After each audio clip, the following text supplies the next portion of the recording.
So, baliko na nato mga katakers.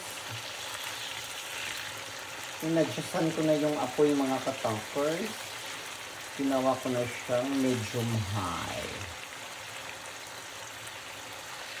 Hindi pa to siya luto mga katakers ha, pero binabali ko lang talaga siya para matuhok jud ang kalami sa karne. Ayan, diba? Wapa na siya sugod. So yan na mga katakers, luto na ang ating pork chop. Diba? Pork chop na mugda, may yours truly. Ay, nagpisik-pisik din siya mga katakers.